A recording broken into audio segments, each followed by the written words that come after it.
All right. I'm glad they told me that the recording is in progress. That's a new one for me.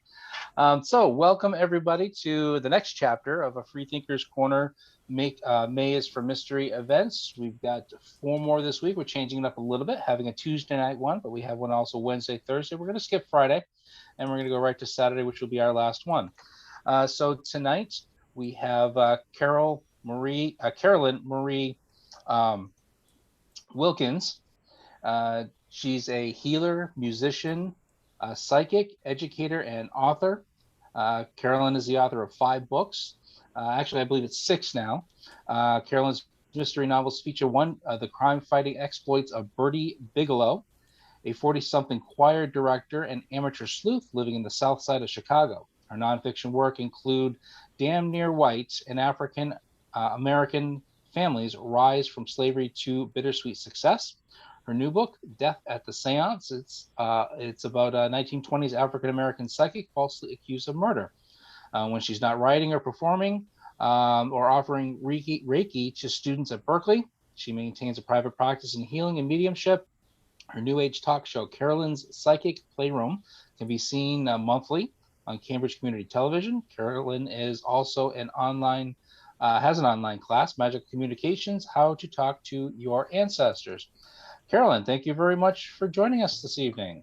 Oh, thank you so much, Chris, for having me. I'm really looking forward to this conversation. Good, as am I. So let's jump right into the psychic thing. That really intrigued me. That's why I'm very excited to talk to you about this. I have always been fascinated with the spiritual side of life. I studied Buddhism for a little while, and I studied Mm. reincarnation and past life regressions and all those things. Um, when did you realize that you had these abilities of the psychic medium and ability for Reiki? Well, thank you for asking. And of course, I love to talk about this stuff. It's a great passion for me.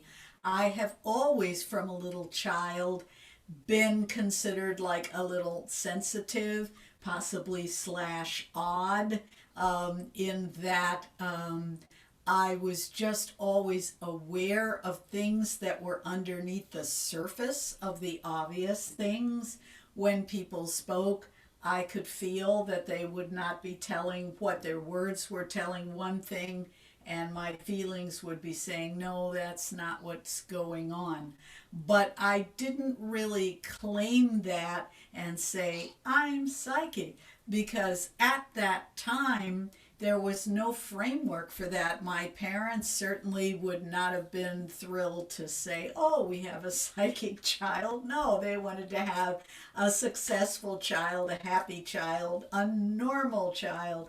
So, yes. So for many, many years, I just thought of myself as a little strange and pursued my music because that was my first passion and remains my passion. I was a professional musician for many years.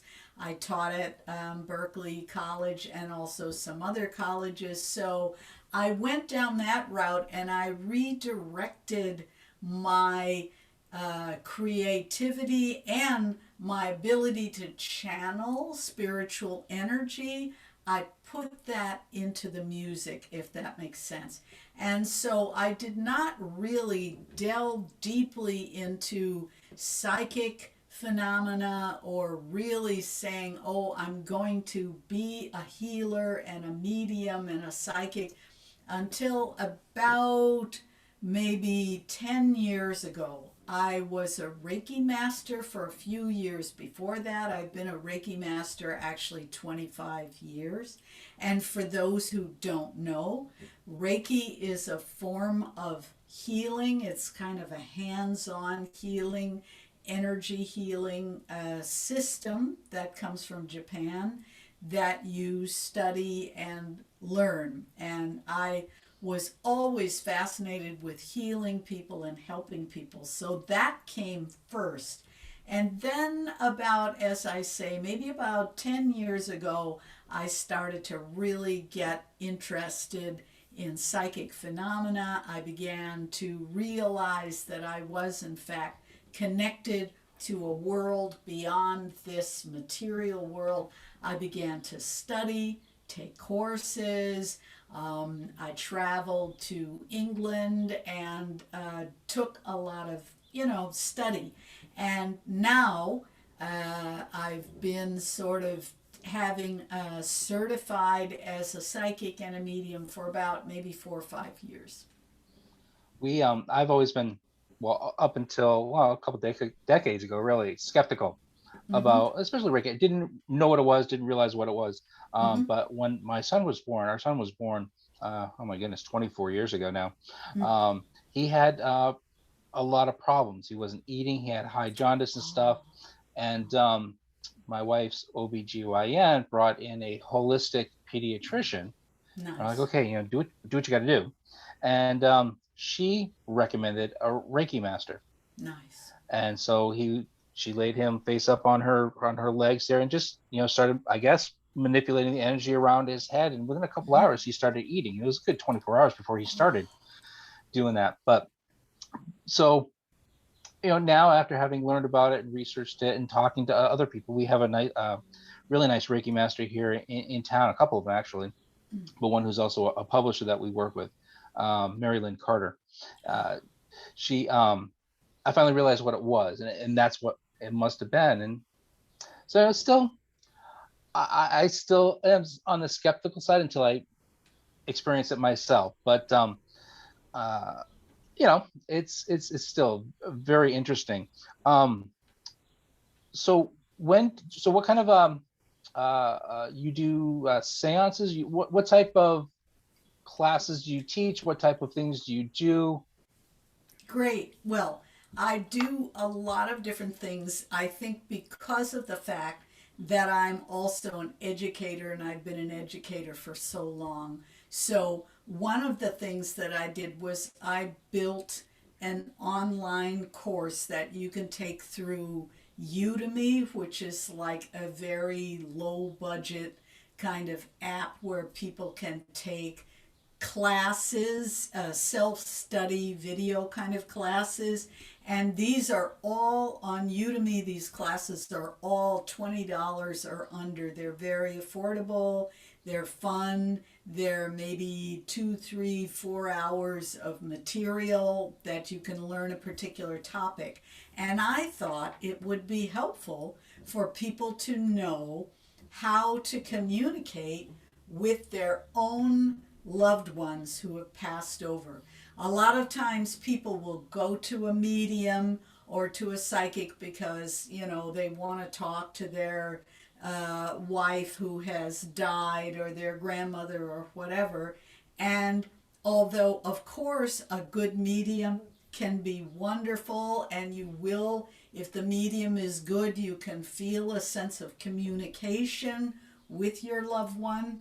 It's also true that if that loved one is someone who was close to you in life, they will also be close to you after they have passed, and that there are certain tools and techniques that you can learn just as a regular, ordinary person, not as a psychic or anything, just a regular person.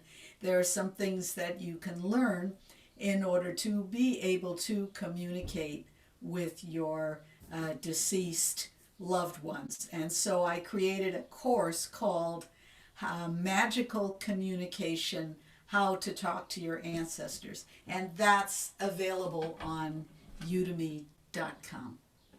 I'll have to I, have oh, go ahead. mhm. Go ahead. I was gonna say I should have my daughter check that out because she was really close to my father. He passed away a couple and a half, 3 years ago or so, Ah, um, and he's buried here in town. But mm, we always talked about going to a uh, a medium or doing a seance or something mhm, mhm. to maybe communicate. Now, does the person that you intend, or say I was to go and have you try to communicate with him, or does it always Right. work that way, or is it somebody else that sometimes comes through instead? Well, that's an excellent question. The fact is that although we as mediums, we have the intention and the hope to bring through the person that that you would like to hear from, in this case your father.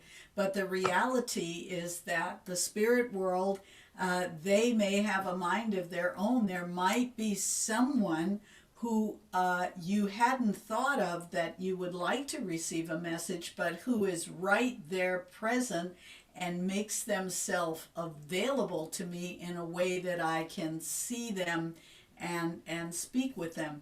But certainly, if you were to come to me for a session and you said, I want to hear from my father, then I would certainly be aware of that desire. And if your father is present and in the mood to communicate, because remember, they're people too, then absolutely that would be what would happen. I always say it's the spirit with the greatest need to communicate.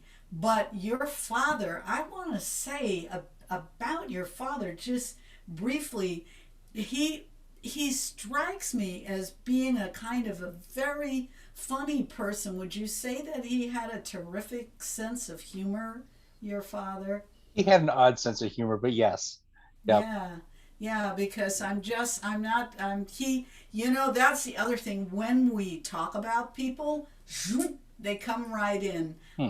particularly in this case, because, he knows I'm a medium. They see an opportunity, boom. So, yes, I do feel that he would have, and that he was close actually with your daughter. Well, you already told me that, but I do feel there was a special closeness and that they shared some nice quality time together before you passed on. Does that make sense? Oh yeah, yep. He was a wonderful artist. He was an architect for a little while, a draftsman, and then yeah, he did art on the side. And he did all kinds of things, and taught her. Kind of took her under his wing and taught That's what her. I'm seeing. He was helping her like with drawing and with that kind of thing, and they would sit together, and that was kind of like their way of bonding a little bit. Yep, yep, Yeah. absolutely. Well, that kind of answers my next question. Is Hmm. um, obviously you can do this through other mediums besides being in person. Absolutely. And this has been the big revelation of our Zoom life, is that it turns out that you can connect with the spirit world, you can connect with the souls of people, which is a psychic reading. For example, if you wanted to know about something in your current life, that would be what I would refer to as a psychic reading. A mediumship reading is then where I would be talking like with your father, and that kind of thing. So, both of those things, it turns out you can easily do it, and it's almost easier in a sense because you're not distracted by the physical presence of the person. Maybe there's less at stake in the way they didn't get in their car and drive 100 miles to come and see you, and that type of thing. But it's proven to be actually just as good, at least for me, just as good as being in person, maybe better. So that's kind of been kind of the pandemic really didn't hamper then that No, aspect of your life and how you help no. people. And what about the Reiki aspect of it? That must have been hard though, because you couldn't do the hands-on. Yes. And I can see that you've had experience with all these things because you're asking great questions. So, the Reiki, I have a practice both where I was having people come to my home, lie on a massage table, and me offering Reiki, which is this hands on thing. However, because Reiki is also a form of energetic healing, meaning that it's working on sort of our vibrations without getting too technical or too woo woo kind of sounding. It does not actually require the physical hands on to work.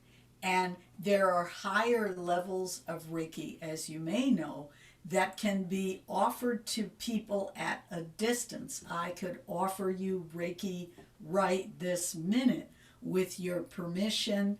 via this medium, or I wouldn't even have to see you because it's going on it's like if you think about radio waves or television signals or something, we don't have to, the radio waves are working. We don't have to be in the presence of the person speaking. It's coming Right. through the air almost. So Reiki has that. So what I did have to do was to revise my method of treating people because, I had been used to physically treating them. Now I offer them energy through my hands, and usually in a Reiki session, I'll lead them in a little meditation to allow them to relax, and then they're just open to receive the energy. So it's a little bit different, but once again, I've done enough of them now because it's been a whole year of this, that I do know they work. People have told me, oh my gosh, I feel better. My headache is gone, or this or that, or I feel more relaxed, or any of the results that I would have hoped to offer people in person, they're able to receive at a distance. Are you able to see or feel auras? A little bit, yes. I'm not super visual, but as a psychic, what I've learned is that even if I don't literally see something around you in my mind's eye, I'm made aware of things. And we have, without going too technical into the whole psychic thing, there are four basic psychic senses, which are clairvoyance, ability to see, clairaudience, ability to hear, um, clairsentience, which is about feeling, like if you get a gut feeling about something, that's your clairsentience. And the last one, claircognizance, which is, and some people have that, where they just know. And they don't know how they know, but they just know that person is lying, or that situation is not right. Don't go there. How do you know? I don't know. I just know. So I have, through study, cultivated all four of these senses. Um, and yes, I do see auras to a degree. I also am very clairsentient. I feel things, and I'm aware of things through feeling. Sometimes I'll hear something. It can be any one of those four senses that will give me the information that I need to be able to help you. What's your what do you feel about reincarnation? Do you deal with like past life regressions or anything like that, or you just believe in reincarnation? I do. I think, it's kind of a strange thing, right? Because it's another one of those, it can sound really woo-woo, and I think also sometimes people can get very grandiose with it. It's like, oh, I was Cleopatra in a past life, or, King Arthur, or whatever. And probably most of us, my guess is that we were schleppers in some form or another. We were probably not Cleopatra. We were probably one of them people that was pulling the thing for the bricks, or laying the bricks in the, But I do believe that we have life after life after life. I do believe that. And I believe that we are here on this earth to learn particular lessons. Then it's almost like maybe this is the educator in me, but I'm like believing the earth as kind of some giant schoolroom in which we are here to learn lessons.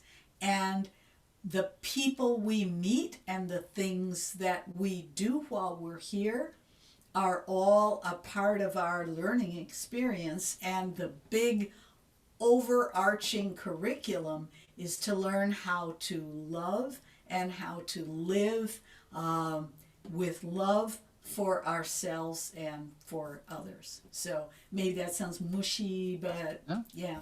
And The reincarnation thing, I'm sure you have wondered, why is it that maybe you have particular gifts and talents that other people don't in your family? Or why is it that you've always had a fear of certain things? I have fear of things that I cannot explain. It's not like anything as scary has ever happened to me, but I feel it's probably something that happened in a past lifetime. Some people have an irrational fear of heights, for example. Um, Maybe that's how they died in another lifetime, you know? Right. So, I had two past life regressions done by a hypnotist here in town. The first one, I had been meditating for a long time, and I was able to get into deep meditations and stuff. So I was kind of comparing the two, the feelings of being hypnotized and the feelings of meditation and the images that came up, and kind of comparing them. So I didn't get into, I don't think, as deep as I could have. The mm, second one, I just let myself go, and it was fascinating. mm-hmm, Um, but and the reason I did it was I was looking up, doing the ancestry.com ah, thing yes. there. And so I was wondering if I could have been one of those, and which line it went along with.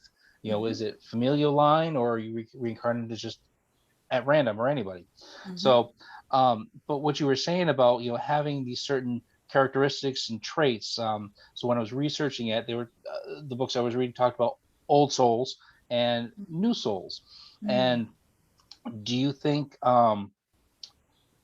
what are your feelings when you're confronted with like a skeptic? Do you think maybe they could be a young soul? Do they have those? Does everybody have psychic abilities? Just they're maybe just because they're a young soul, they haven't learned how to connect with them, versus an old soul who may not understand it but can connect with it a little better.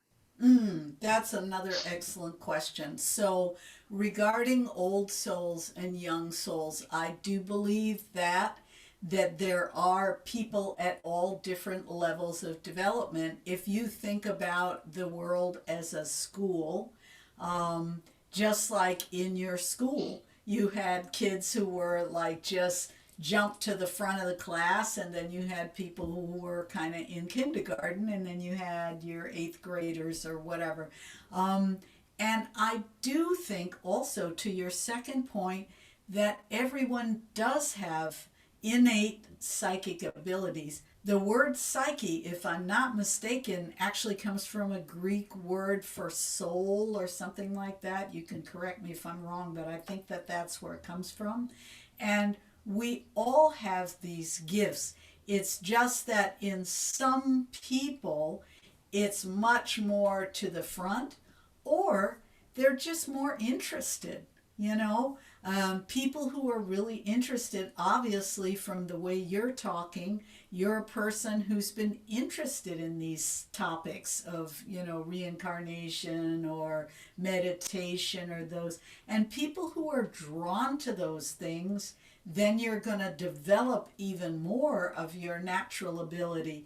And so it's that old question of nature versus nurture, and, are scholars made or born, and maybe it's a little bit of both. And I think with psychics, most psychics that I know, um, were aware from a young child that they were different, and they were aware of knowing, just as I was talking about, of knowing things about people that as children we didn't have any logical framework for. And actually sometimes it's a little scary to know things and not know how you know them or why. And adults get upset because you say something and you're not supposed to know it or whatever. So, I do think that everyone certainly has the ability to develop basic psychic skills. And this is why, going back to my class, Magical Communication, if you are motivated and interested in learning about connecting to your um, deceased loved ones, you can do it, because it's a human faculty. Now, you may not become a medium, you may not want to get up on a stage and do it in front of 1,000 people, or you may not want to have people pay you to do that. Might not be your road. But just, my father died, and I would like to make some kind of contact or communicate. That can be done, and that is why I created the class, for exactly that reason, and chose to put it on this platform, which is very inexpensive, because I feel this is information that should be available to everyone if you want it. Now, have you ever gone on stage in front of 1,000 people, or do you Not a want to keep it thousand. more keep it more personal? I do. Most of my things are smaller, but I have done some things on stage. And these days, once again, with the Zoom, uh, we have now what they call mediumship galleries or mediumship demonstrations, and they've migrated to Zoom. I've certainly done my share of these, and maybe you have 40 or 50 people on a call, and you're looking at those little squares and boxes. And this is why I think it's been so magical. You can't really see very much about a person when they're like this big in a little box. So you rely on the spirit world to give you the information, and you don't even try to hunt and peck and go, oh, he's frowning. I wonder if that means he got. You can't even see them, really. So in a sense, it's made it easier. And so the demonstrations of mediumship I have done on Zoom and live, but I have to say my preferred method is a little bit more toward the one-on-one, the intimate thing. I often combine both mediumship with a psychic reading. Quite often people will come and they will say, I want to talk to my dad. But actually, when you really get into it, what they really want is there's something going on in their life that they would like guidance or clarity. And sometimes dad can come in and offer, just like he would in life, right? Right. Suggestions about, look, I know you're having a little trouble with the business. Here, I recommend this or that. And so sometimes the medium is able to bring through that kind of advice, or in a psychic connection, meaning soul to soul, my soul connecting to yours, I will receive guidance from my guides and my sort of spiritual support team about how you might, this problem, whatever it may be, could be resolved. I was going to ask something else, but that's kind of interesting. So you have your own guides that you can consult with if Yes, I do. somebody else doesn't come through. That I find that interesting. Yes. And I think if you talk to most psychics, we do. Now, as a trained medium, I have learned that there are almost tiers of communication. So if you want to talk to deceased loved ones, that's one level of communication. And the level of my soul, my guides, or communicating with your soul or your guides, that we call a psychic reading, as opposed to the other uh, deceased loved ones thing, which is a mediumship reading. But either way, it can be done. Now, what do you think about these ghost shows, that ghost hunting shows or whatever that have? Ah, Yeah, it's gonna come up, like of course. because I Of love them. course. Again, They're I'm fun. they're They're fun. fun, they're They're fun. intriguing. But ones that we like, Kindred Spirits, they have Chip Coffey is the famous medium on that one. The Dead Files, of course, you have the detective, near detective, and I can't remember her name, but the medium on that who goes in and things. Yeah. How can you, are you able to tell? Well, first of all, do you know any of them, any of these famous mediums? But um, can you tell if it's fake or real, or sometimes a mix of both, a little bit of This is an excellent question. I don't know any, but however, I will say my first mediumship teacher was James Van Prague, and he was a writer and a consultant for, uh, is it called Ghost Hunters? What was it called? Ghost Spirit Whisperers? Does that sound right? Ghost Whisperer. Yeah, there you go. That one. And my current medium teacher he's British, but he had for many years a show as a psychic detective of, locating people, like people who'd been lost or whatever, or solving crimes, which is another big thing for psychics. Um, I have not personally done any of that kind of work.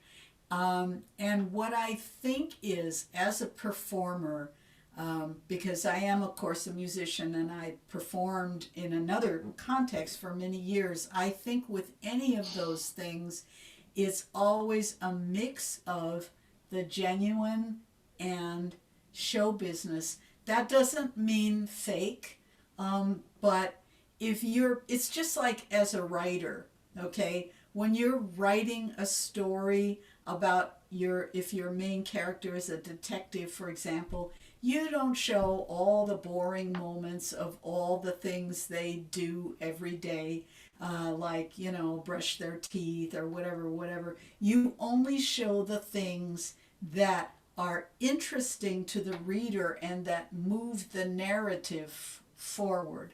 And I would say for these kind of psychic shows that is also the case. It's not that they don't connect with spirit, and it's not that they don't receive messages or whatever, but that kind of work is not instant like that, and not all the things that you pick up on are true.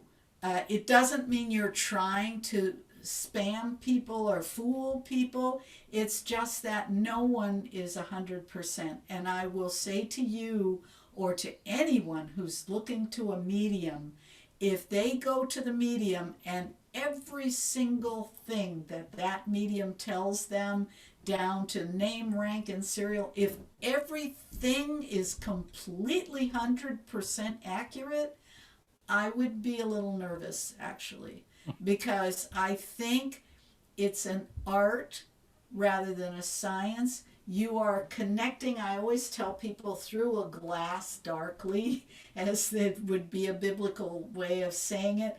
You do receive insights and you do receive messages from spirit, but they're always coming through layers of filters. That's the nature of it. It's sometimes you can get a boom clear hit, but then sometimes you don't.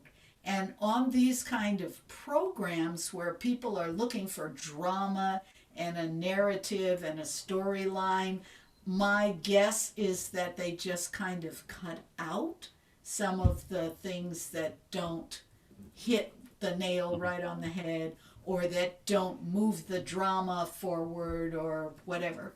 Does that make sense? Yeah, yeah. So it's real, but it just isn't the interesting part that keeps the show going. Right. Um, so you do have a book, which we'll get to in a little bit. Death at the Seance. Do you do seances? I have done, yes. And I had a big, huge, fun one on Halloween. I did. What a perfect, time to do that sort of thing. I did with another psychic, and the two of us did a thing that we do every year, actually, where, yes, a seance, and bringing through the dead. Now, of course, this time it was on Zoom, so kind of a Zoom seance. We told people, turn the lights down in your apartment or whatever, light a candle, and then, the same thing of basically bringing spiritual messages to people from the spirit world. What was the most when you were doing in person seances? How many would be in a group? Just a handful of people, or a couple people, or? We've done small ones. I've done small ones with maybe a group of 8, or larger ones 30 or 40 people, but then it's more like a gallery room. Usually if you're doing a seance, uh, everyone in the room, like a small group, everyone will receive some kind of message. If it's a large group and you're talking 40 people, not every one of those people is going to receive a message because there's just too many people. It's too that won't happen. So that's the main difference. So you see the um, stereotype, I guess, seances in TVs and movies and stuff, where they start the seance when you'll hear the knock at the door, Yeah. or you'll hear the bump on the table starts to move, type of thing. Yeah. In reality, though, what it was the most, be it a small group or large group, what was the most astonishing thing or surprising thing that happened at a seance? Oh, well, that's a great question. Yeah, I'm not a big person for drama anywhere in my life, but I did have one time a small group. I want to say we were maybe only about 5 or 6 people. We were in my living room, and I was talking about this woman's, I guess it was her boyfriend or something, and I said, oh, he had a great sense of humor and he used to like to sort of just drop things to freak you out or like play practical jokes.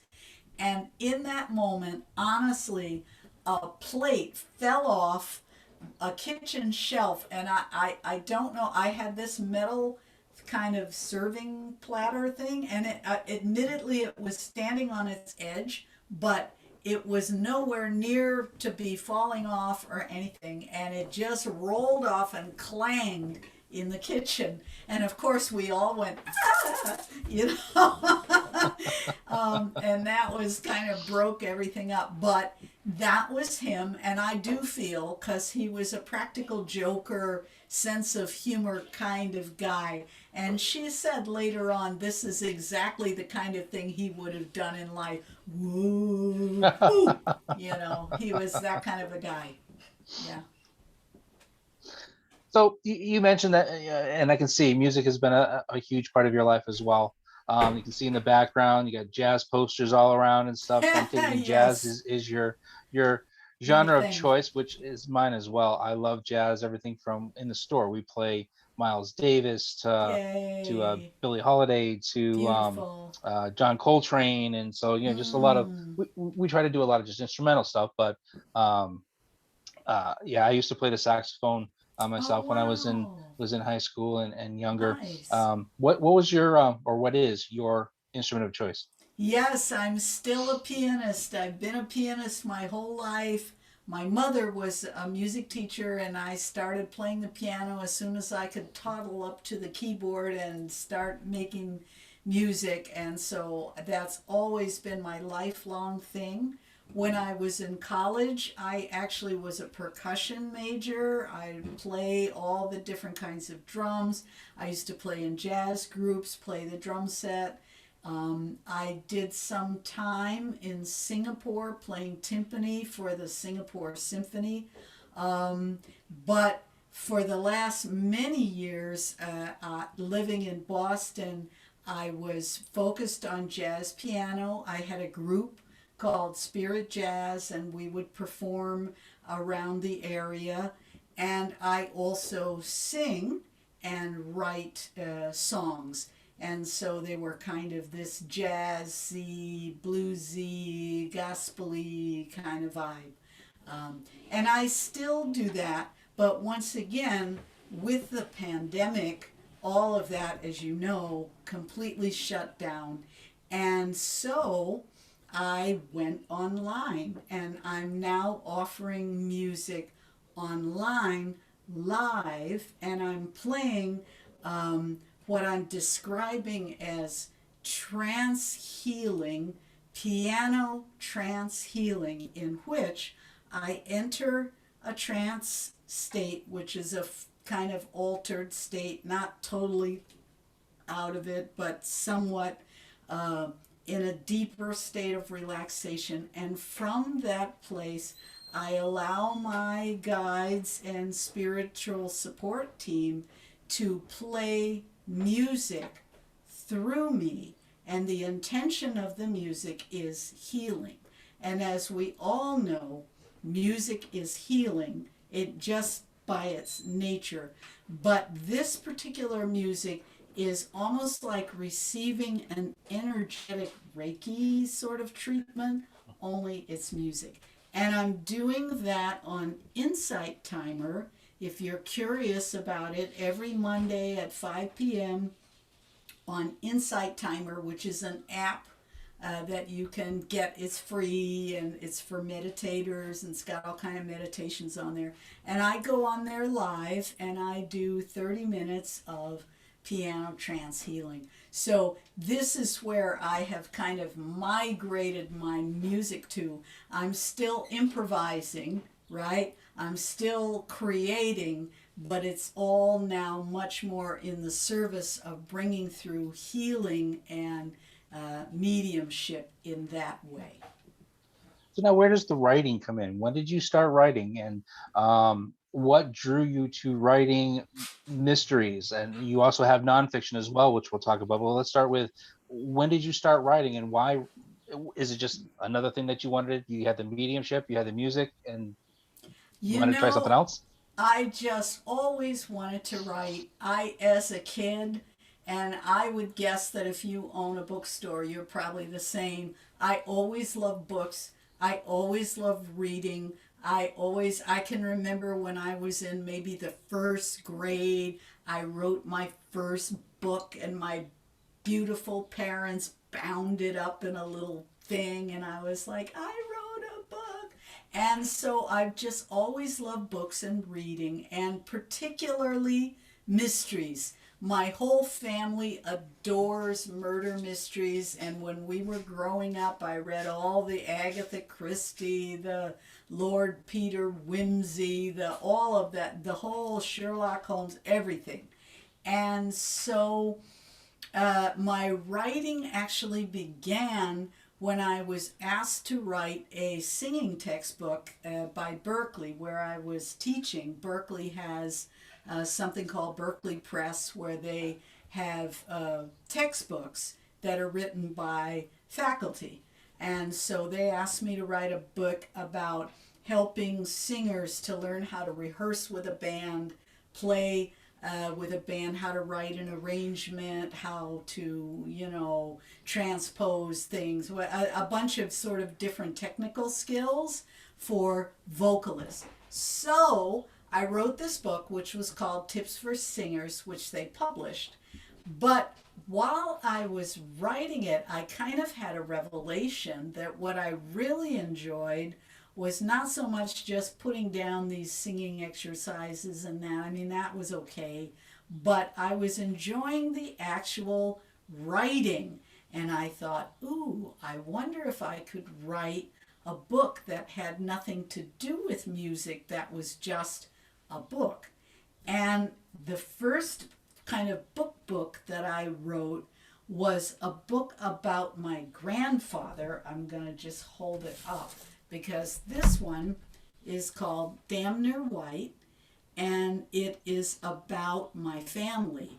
And like most of us, why do we write books? Because we have a burning story that nobody else is going to tell if we don't tell it. And my grandfather, who you can see, I have a feeling the image is reversed, but that's him right there in the center. He was the very first African American Undersecretary of Labor, under Assistant Secretary of Labor. I always make that mistake. He's correcting me. He's like, Assistant Secretary of Labor under President Eisenhower. He was appointed in like 1954. And he was, of course, a big first at the time, big deal, front page of the New York Times. There had never been a person of color in this position before. And he, as you can imagine, anytime you're the first in something like that, there's a lot of struggle involved. And there was a lot of, it was a very challenging time. He ended up resigning his position I think 2 years later. And it was just a very interesting story. And I realized that if I didn't tell it, nobody would. So I did a whole lot of research on my family. And this book is called, as you can see from our appearance, Damn Near White. And the subtitle is, about an African American's family's rise from slavery to bittersweet success. And like you mentioning Ancestry.com, I went back and looked into my relatives. I found out a lot about where I came from and the story of the family. And it turned out to be just a really fascinating story. And so I ended up writing it in a book. So that was my first book. I have to admit that this is getting, I don't want to say weird, but every time I come up with a new question, you segue into that question and answer it. And I haven't even written it down. I'm like, my next question is going to be, and then that was my next thing was, did you research your ancestry? Um, so, um, so that was your first book. So let's talk about your, well, actually, let me ask this. Uh, did you write crime mysteries? So your first fiction crime mystery is the Mojo for Murder and Melody for Murder. It's the Melody for Murder was the first was one. Melody for Murder. And this, what happened was, just briefly to backtrack, I wrote two memoirs. So the Damn Near White that I spoke about, and then I had spent so much time with the men in my family, in my male Wilkins ancestors, that I felt that I needed to also give some props to the women in my family. So I went through my mother's family and wrote about them in this book, They Raised Me Up. And I also told my own story of being a single mother. This is my great grandmother. She was a single mother, and that is my grandmother, and the two of them together.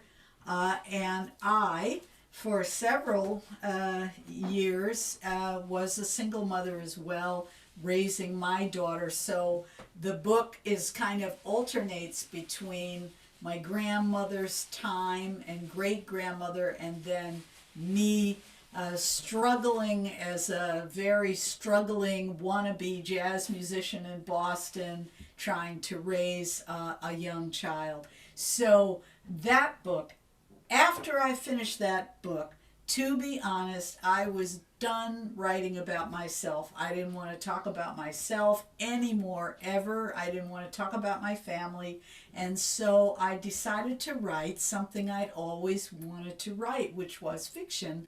And back to my original love of mysteries that I told you about, I wrote this book called Melody for Murder, in which the main character is a 40-something choir director who teaches at a community college in the inner city in Chicago. And one of her students runs into some pretty serious trouble, and she decides that she's going to try to help him, rescue him, and as a result finds herself embroiled in a murder investigation. how did you come up with the name Bertie Bigelow for your Isn't character? that funny? My grandmother, her name is Alberta, and so the Birdie comes from that. And Bigelow, I have no idea. I just like the way it sounds. It's kind of like, some alliteration going on there. I just enjoyed it. Yeah. It sounds very jazz. Yeah, The whole maybe name Bertie so. Bigelow. Maybe It so. just Yep, yep. And she's a jazz fan. She's a choir director, but naturally, I couldn't let this book pass without a scene in a jazz club and her going to hear some music and, all of that. So is the jazz clubs and the scenes, are they based on real places, or places that you've been, or just sort of a conglomeration of different, or just kind of made up Oh, in your head? Well, that's an interesting question because in the end, even though we think we're writing fiction, it's always based on stuff that we've learned or experienced or been or whatever. This particular club, I did base it on a place that I used to go and play jam sessions in Chicago on the South Side. I'm not sure it's still there anymore. And for the purpose of the story, I had to exaggerate certain features and kind of tweak it. So people would probably say, oh, that's not the club. That's not well, the bar wasn't a horseshoe. What are you saying? But in my mind, I could call up the memory of having gone in that club and what it was like and what the people were like and what it was like, the music, the way it sounded, and I tried to put that flavor into the book. Now, the second one, is that a continuation of the first book, or is it a standalone? No, Um, the second one is another Bertie Bigelow story. This one is called Mojo for Murder. And this one, as I became more and more out front with my psychicness and my interest in psychic phenomena and things, that began to reflect in the mystery.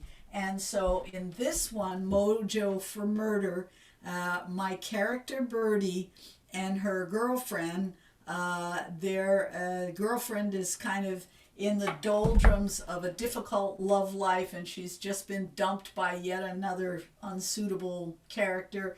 And so Birdie says, well, all right, how about we'll go see a psychic and we'll somehow figure out what's wrong. And so they end up going to see this psychic, and things do not go the way that they planned. I think that that would be a safe way to say it. And that one is called Mojo for Murder, and it once again features Bertie Bigelow and is set on the south side of Chicago. I noticed on the cover it has tarot cards. Do you work with tarot cards? Absolutely. I do. I do.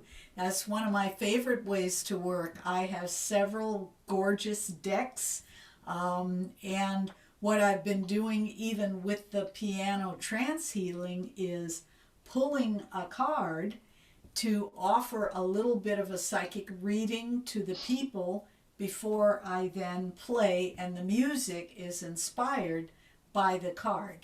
So, yes, I do read tarot. We have a set. We have actually quite a lot of people who are interested in the a fairly large Wiccan community Oh, nice. around us. So we Mm-hmm. need to get more books on that. But Yeah. we do have a few. But we do have a lot that come in looking for like tarot cards and stuff like Yes. that. And we do have. So I got a couple sets. But there's one set that I got. I'm trying to find it on my website here. That was developed by a small press publisher. I believe they're in New Hampshire. That we got some books from, and I'm gonna have to find it somewhere else. But they designed them specifically for writers to help with writer's block. No kidding. What And a wonderful idea. I'm gonna have to search for them. But yeah, they're really neat. So um, Mm. they have pictures of poets, pictures of Mm-hmm. authors. The Poet Tarot Guidebook, a deck of creative exploration. Wow, that's a Um, brilliant idea. Yeah, so it's created to help writers, artists, or anyone working on the artistic project or simply Mm. living a creative life explore the nuances of their creative process. The Poet Mm. Tarot features 30 well-known poets. Nice. So it Very is, nice. it's really neat. Um, now I forgot what I was going to go to next. Oh, so any ideas or thoughts of a third Bertie Bigelow book? Maybe it's an interesting thing. The character of Bertie Bigelow, a lot was based on my mother, who was also a music teacher and who is a choir, well, was a choir, she's retired now, but she was a choir director, and she taught at a community college in the inner city in Chicago. And so, in some ways, now I see those two books as a little tip of the hat towards my mother. Not that she ever solved any mysteries to my knowledge, but who knows, maybe. But at the moment, I'm excited about this new character, which is the character in my book, Death at a Seance. And this is a great cover art, by the way. A big shout I out to love my it, but kind of publisher. creepy. Yeah, maybe a little creepy, but it's this is actually a real person. She was a famous movie star on the black in the black cinema of the 1920s, and then these hands are like seance hands, and they kind of put it together and fused it into a thing. But I decided that I wanted to focus, at least for now, on this character, which is, despite the cover, not super scary books. These are not like really horror or that kind of book. They're a little bit, I guess the best description is they're a traditional mystery. And Carrie McFarland, who's the name of that character, is a psychic. She's a relatively young girl, but she's living in an age where people grew up a lot faster, especially if they weren't rich. And she's about 16, and she's got this psychic ability that she's not really sure what to do with. And she eventually discovers a mentor who is an older black woman who lives in a little shack and who does kind of makes potions and spells and does readings for people and that kind of thing. And Carrie becomes kind of an apprentice in this, but at the same time, she's also a teenager getting crushes on all the wrong people, getting involved in a number of things, and eventually she goes to work as a maid in the home of a wealthy spiritualist. And for those who may not know, during the 1920s, just as now, but back then particularly, they just had a horrific war, right? The First World War. So many Americans died. They also had their own pandemic, right? The Spanish flu, 1918. So many people died. And spiritualism had a big resurgence during this time. And so my character, Carrie, lives in this town in southern Indiana. It's kind of, a segregated town, blacks on one side, whites on the other, whites definitely on top, blacks not so much. And she is working as a maid for this spiritualist. And while she's on her maid gig, she sees something. And later on, actually, a murder happens. And as a result of her having seen this thing, she then becomes accused of having actually committed the crime. And so then the story moves forward. How is she going to catch the person who really did it in order that she, Carrie, will not go to jail and all will be well in the world? And maybe along the way, she will find true love. Maybe not. Maybe not. Yeah. So there's been a lot of emphasis lately on, especially the past year, on persons of color, women in the book industry, be it writers, bookstore owners, especially. Yes. Um, do you, when you think of women who write mysteries, Mm-hmm. you think of, and I don't mean to be uh, stereotyping, I guess, but you think of like cozy mysteries, like the Mm-hmm. Angela Lansbury Murder She Wrote type of Right. things, and some of the Mm-hmm. cozies and stuff. Mm-hmm. Have you found it easy, difficult, as a person of color and a woman with traditional crime mystery to breaking into fit the into genre, to that. fit in, to Yeah. get recognized? Excellent question, and thanks for asking. I will say that it has been a challenge, and I think if you talk to anybody who's been at it for quite some time, it's better now than it was, because I think people are more aware that there are, in fact, readers out there who are interested in these kinds of stories. You know, in the end, you know yourself as an owner of the business is all about the business. If you don't feel that people are going to buy a certain kind of story, you're not going to stock it. And so I think one of the big revelations has been that a lot of people are now interested in learning about people of color and reading their stories and all this. And as you may know, I belong to a group. Shout out to the crime writers of color. We actually formed a group of which I'm a member, and now there are maybe, I want to say, 300 people at least. And it has been really affirming to be connected to so many writers of color, and also it's been a way for agents and publishers and people like that who are interested in connecting with writers of color. It's given them kind of an intersect point.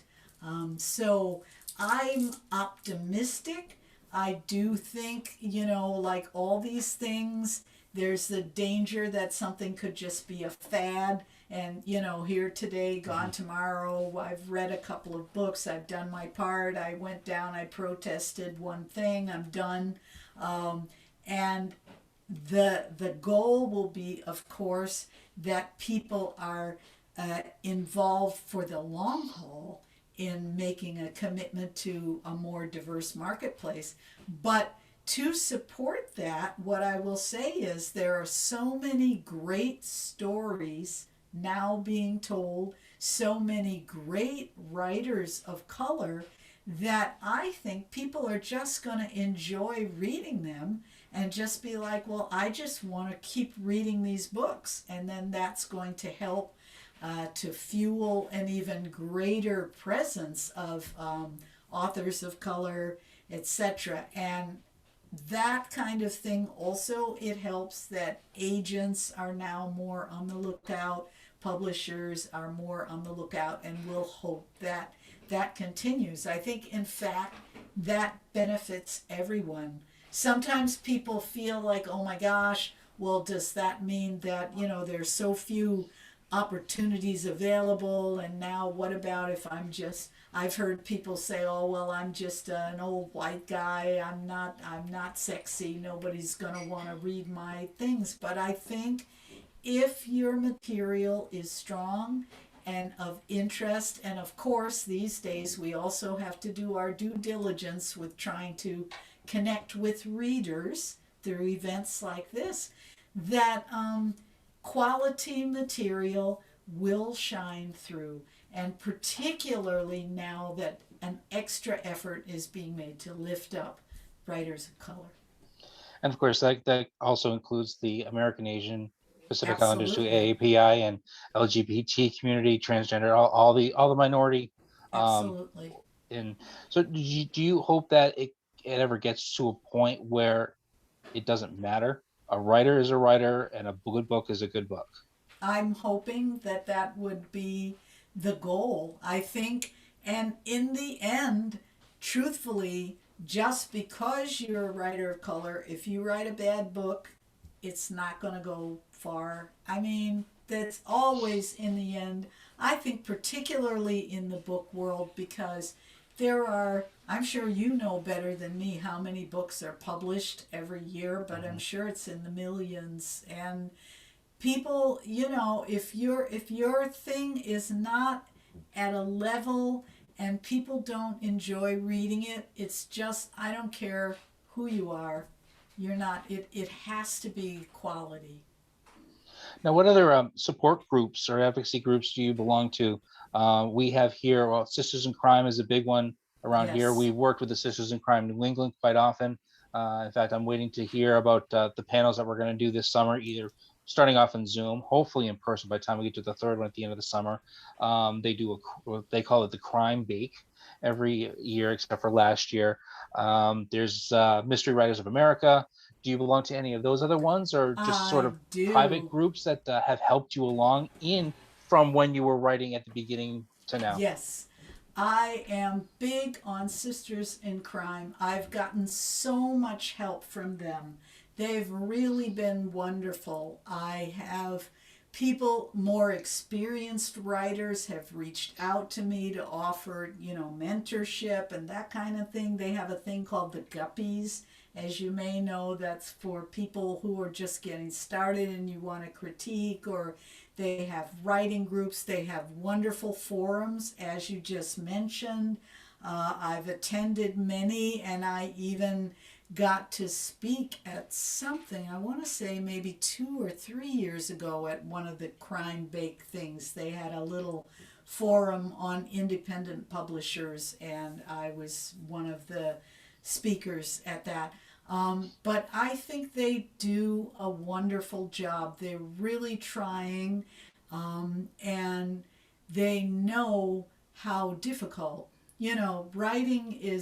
Writing is difficult. Number one, even if you never got your book published, just to have finished writing a book and type the end, that already you should get a gold medal. And then to go to the next level of having it published and connecting with readers, this is very, very difficult work. And I don't care how successful you end up. My guess would be, at the end of the day, most of us, you're probably making a nickel an hour, if you're lucky, for all the hours that you've put in. So I belong to Sisters in Crime. That's my big one.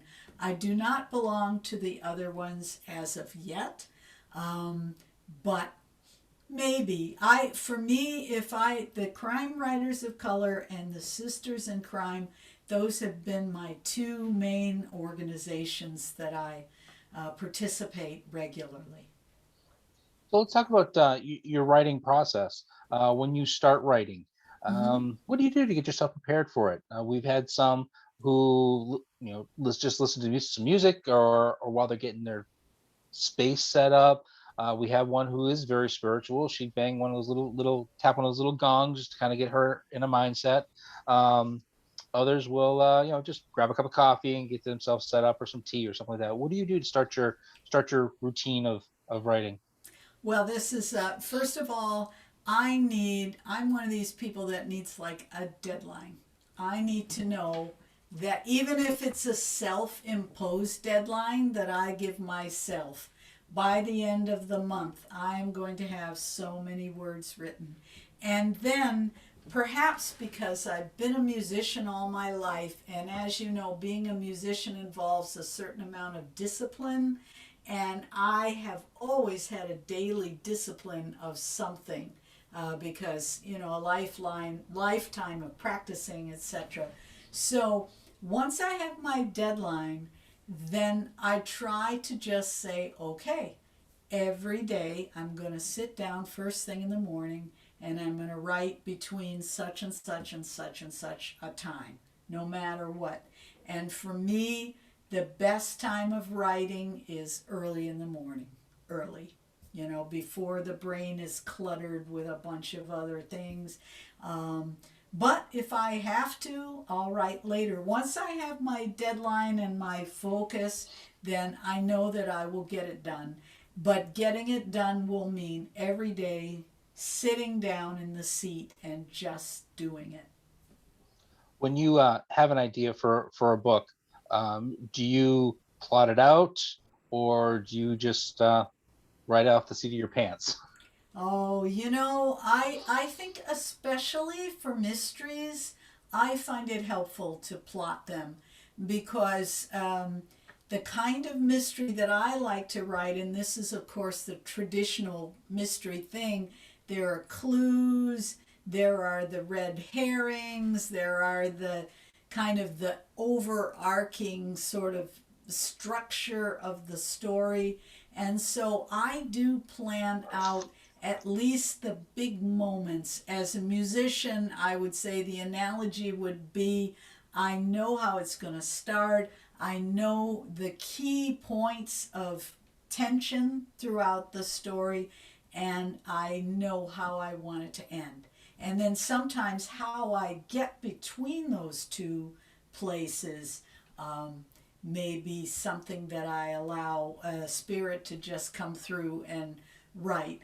Because, of course, if you try to lock it down 200%, it doesn't work. It becomes like writing a term paper. And who wants to do that? We're all out of school now.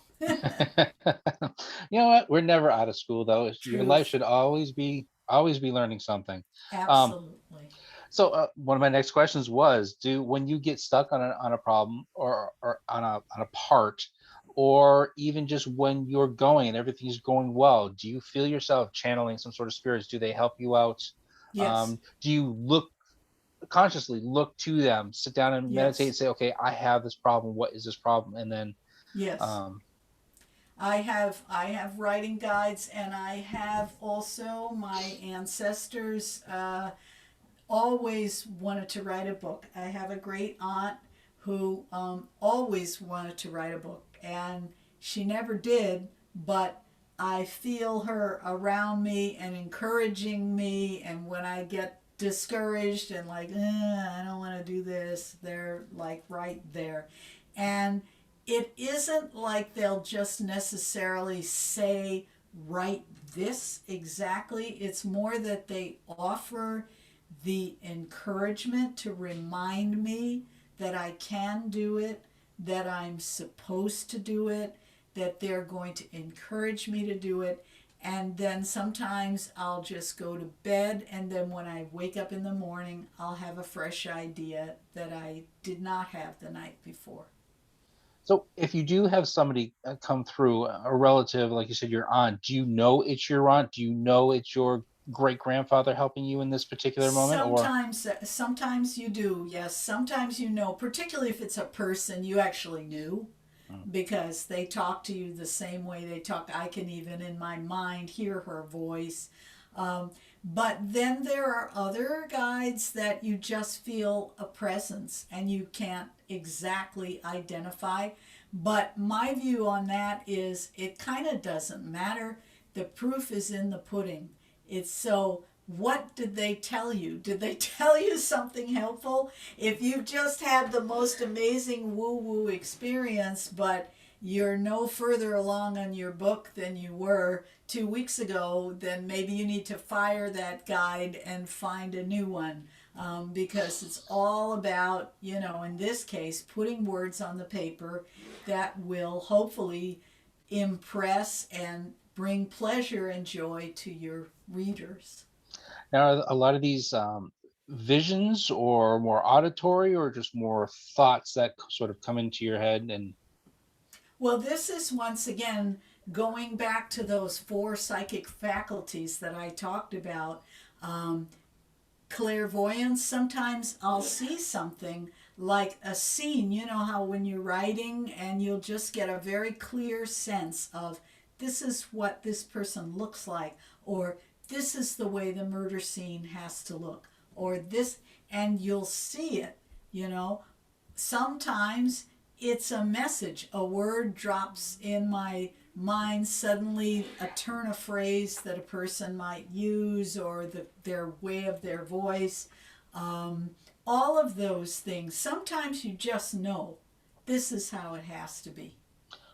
when you were developing the characters of Birdie and Carrie, did you have an idea um, of what they looked like and what their characteristics were going to be? Did you model them after anybody in particular?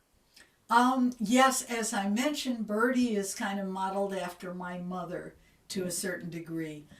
So that was pretty easy. Carrie, the name Carrie McFarland actually belongs to my great grandmother, but The whole thing was that I wanted to originally, I was going to go on ancestry.com. I was going to discover all kinds of things about her, and I was actually going to write a nonfiction book about her life. But I could not find enough information. You know how that goes. Sometimes you've hit a dead end in the research and you just can't get any further.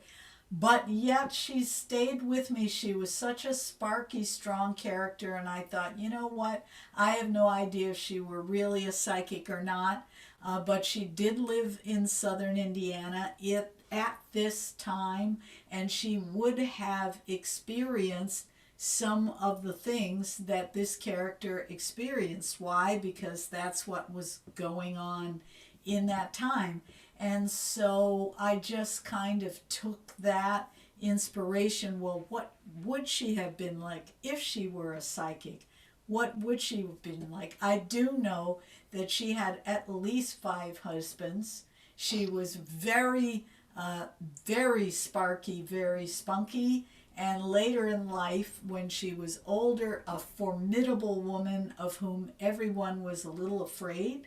And so, thinking about her as a teenager, adding the psychic factor in, and then adding sort of the color of that town, the segregation. The Ku Klux Klan was huge in the town at that time.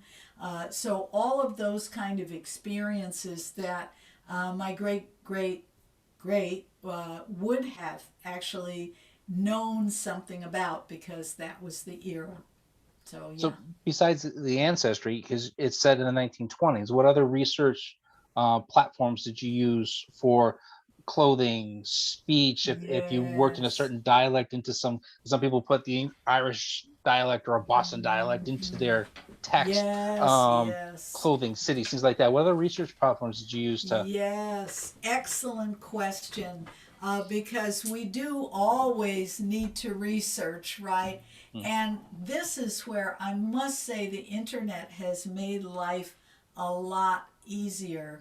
Um, I did, because I had written the 2 nonfiction books about my relatives. I had already done a fair amount of work, not only on the ancestry piece, but around what life was like for African Americans in the places that they lived, and some of their what their typical experiences would have been, and the way people would have dressed and so forth.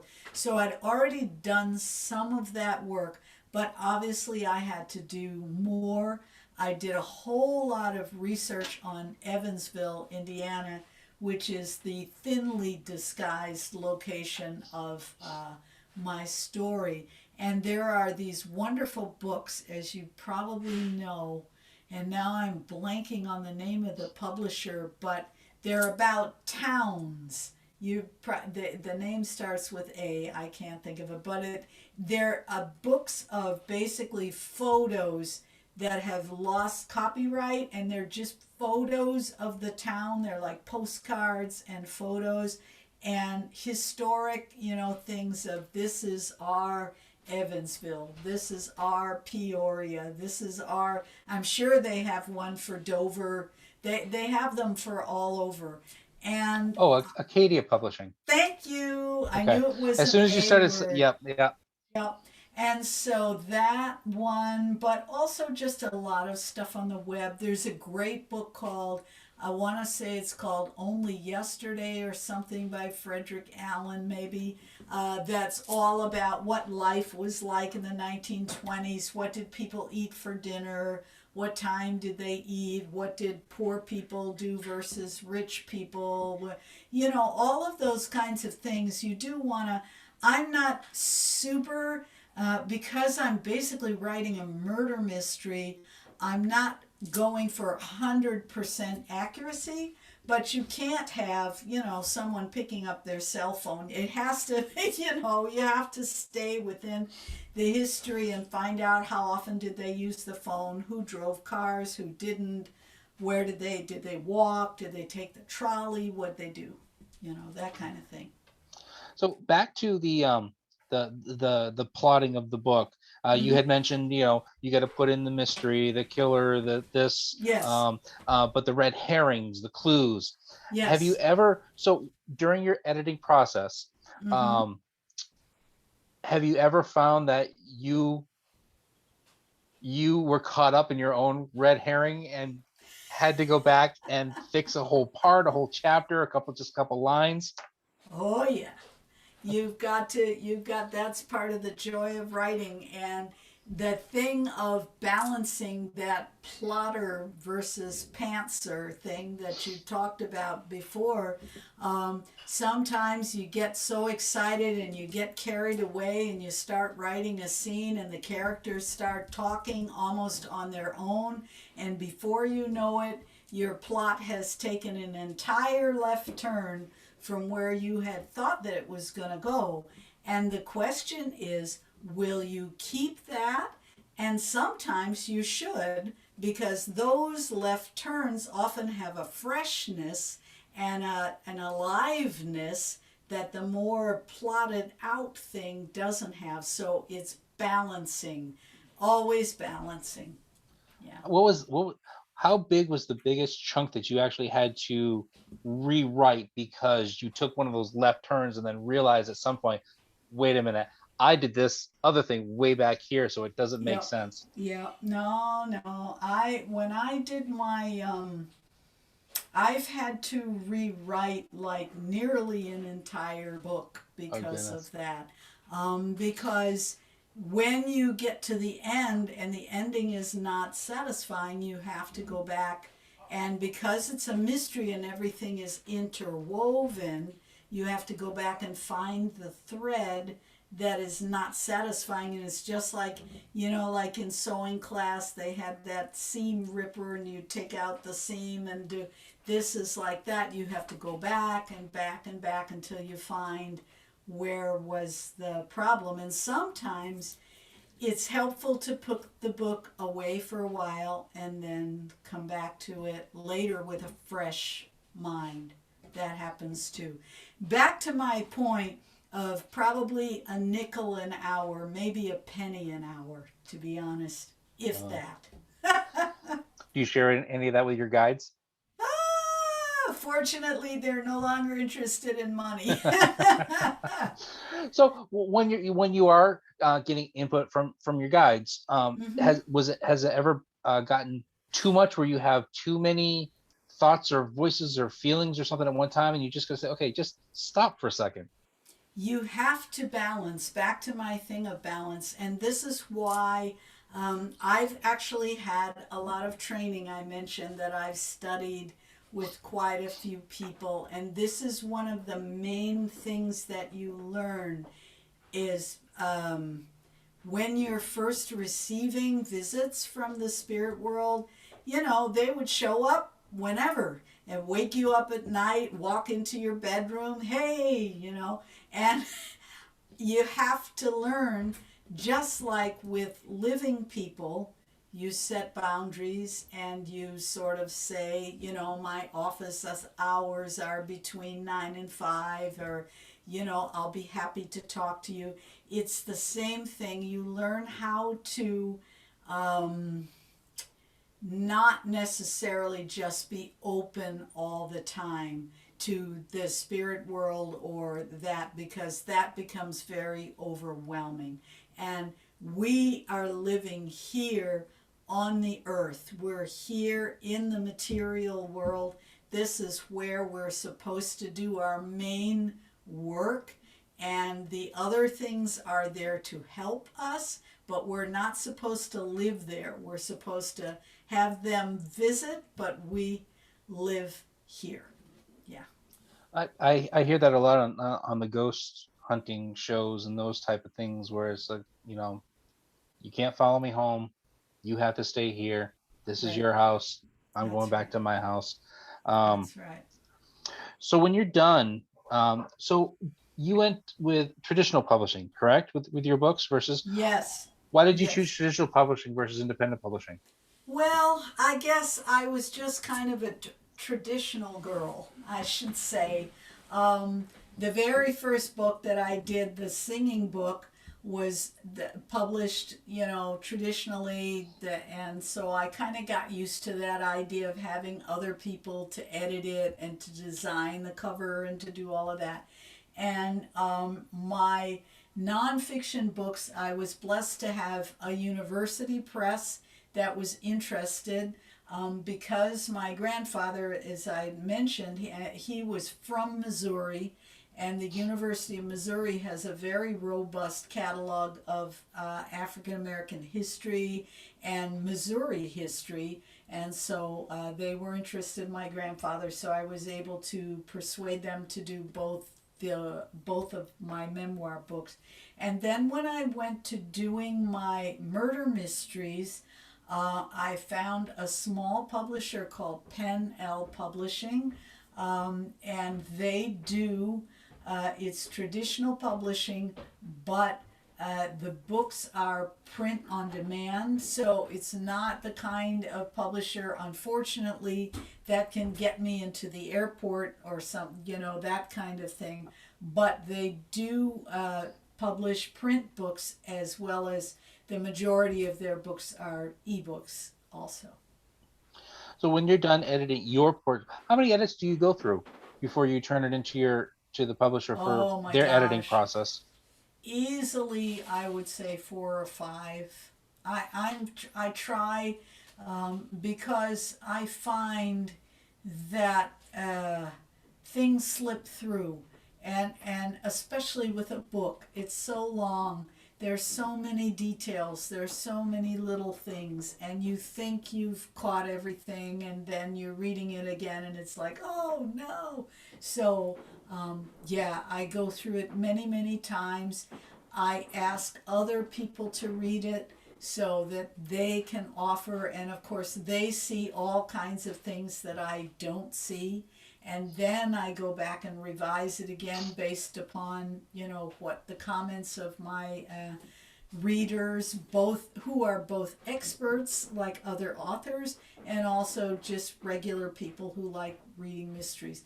So I do several, and then of course, once I get it to the publisher, then they read it, they edit it, I revise, they edit it again, and then they edit it again to make sure that try to remove all the typos and all the, there's a million things that can go wrong with a book. And so they try, it's a long process. Back to my point, a penny an hour.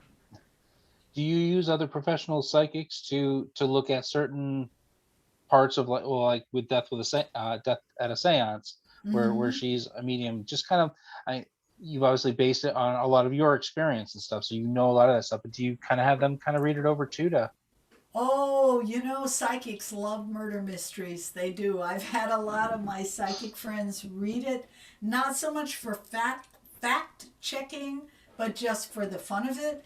But I do have also, I did a fair amount into the historical, what psychics were doing at the time. I have a scene, obviously, death at a seance. There's a seance.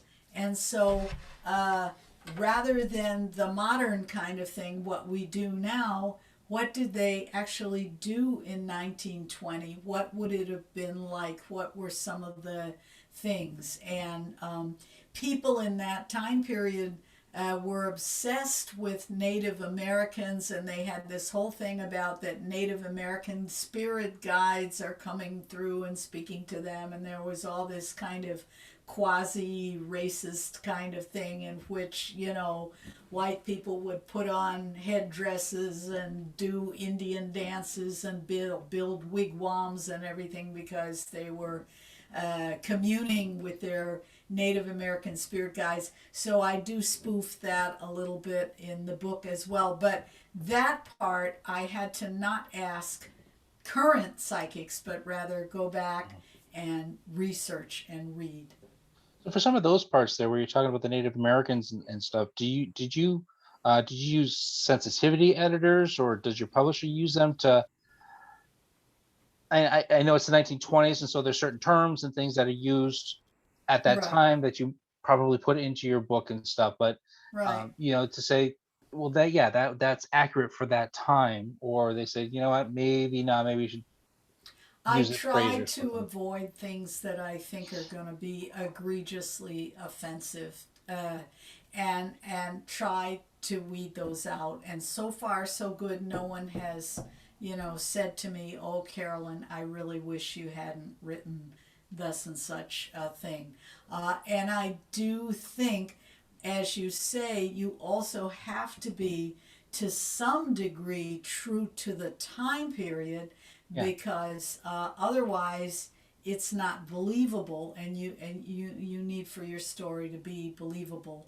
So I try to balance that, and always to avoid anything that is really insensitive.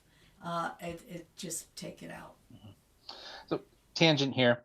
Have you ever been a medium for somebody who is asking about a Native American ancestor? Hmm. A couple of times, not that often, but it seems to me, I'm remembering several years ago, I did a reading for someone, and a native man did come through, and it turned out that he was her spirit guide for real. Huh. Yeah. Okay. Um, so the editing's all done, the books come out. What do you do for marketing? It must be a little different now with the pandemic versus, pre-pandemic. What did you do? What do you still do? It's always a challenge, as you know. There are so many books, and there are so many people clamoring for attention. I have tried a few different routes. Obviously, meeting with people such as yourself and people influencers who have podcasts and who have things. Back in the day, actually going to bookstores and libraries and talking about my book. I've done a fair amount of those. And once again, a shout out to Sisters in Crime, because they have this wonderful thing called the Speakers Bureau, in which you can, as a member of Sisters in Crime, go and sit on a panel, usually with a couple of other authors, and talk about your book in a library or in a community center or somewhere. And those have been wonderful opportunities for me also to try to get the word out. And of course, social media as well. I'm relentlessly posting on my Facebook page and my Instagram, and like everybody, I have a newsletter in which I also try to keep people posted as to my activities. And I also have a TV show on Cambridge Cable TV called Carolyn's Psychic Playroom. And since I don't release books all that often, when I do, I go ahead and selfishly take the entire program to talk about me, my book, and I usually read a little bit from the book as well. So I try to use every avenue that is available to me to get the word out to readers. Oh, it is your program, right? My thoughts exactly. Yeah. So a couple minutes left. Any thoughts of doing Death at a Seance or any of the Bertie Bigelow books in audiobook format? I would love to. I think this is just something, this is an idea whose time has come.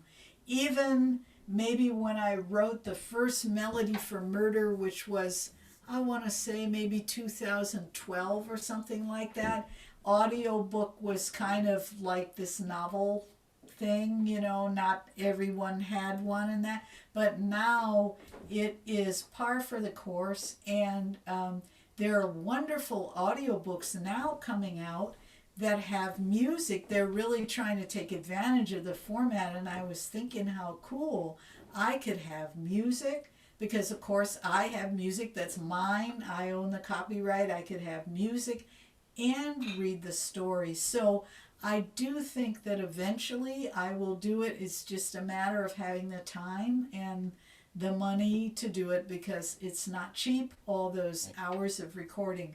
But I think that it's almost a must do now because so many people, this is how they read. They don't read, they listen. I'm a big one on that. It makes it easy for me to figure out what books we're going to get in store.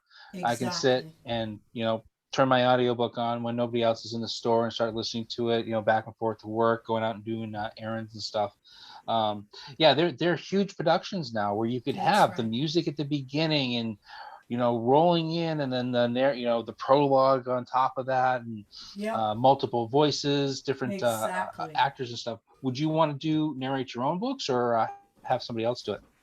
I think in my ideal world, if I could find the right person, I would have someone else do it, only because I know how difficult it is. Having been a musician and been in the studio and been recording things, I know how tedious that is. So, if I could find, but once again, it's all about the budget and, this kind of thing. So we'll see.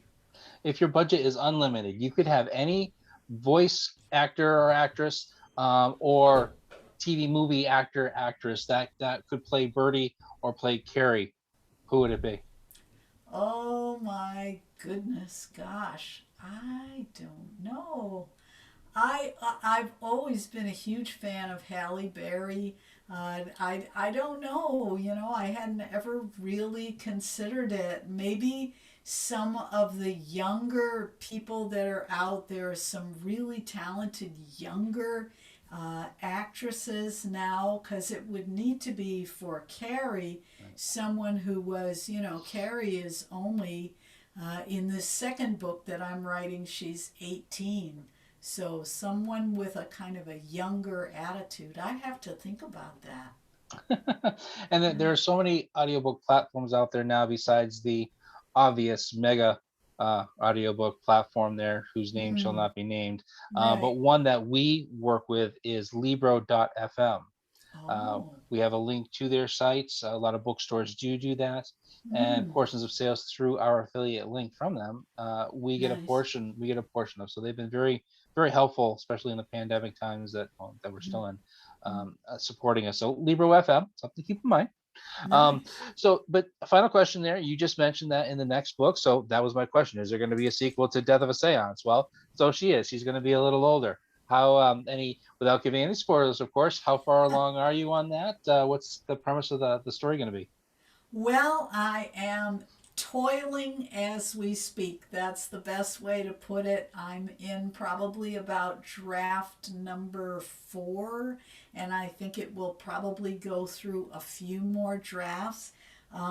But the basic kind of premise of the story, many of the characters will remain the same.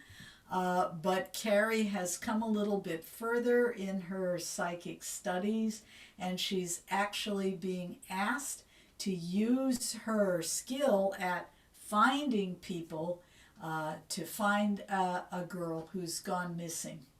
And so that's kind of the way that it's set up. It's in the same small town, well, medium sized city actually in southern Indiana. And now the time period has shifted to 1922. Any working title or set title for it? Any cover art? Oh, not yet, not Not yet. yet. Okay. Working title: Lost, Found, Dead. All right. We'll be looking for something along that lines. uh, Um, Carolyn, this has been fascinating, fantastic. This is one of my best, most enjoyable interviews that I've done, and since I started doing all this. Thank you oh, very much for being a part of this. oh, Um, thank you. for everybody out there, Carolyn's books right now, we'll get them in store hopefully soon. But for now, bookshop.org, they're available through there. They're available through her. Give me a call. We can order them for you. Call your local bookstore as well. They can order for you. We're going to be definitely looking for Libro for Oh, audiobooks, and be a great. nice surprise as to who the voice person will be. Definitely going to tell my daughter about those classes. I'm probably going to check out those classes too. She's sitting Wonderful. over here waving. So again, Look at that. We hit the 140 mark.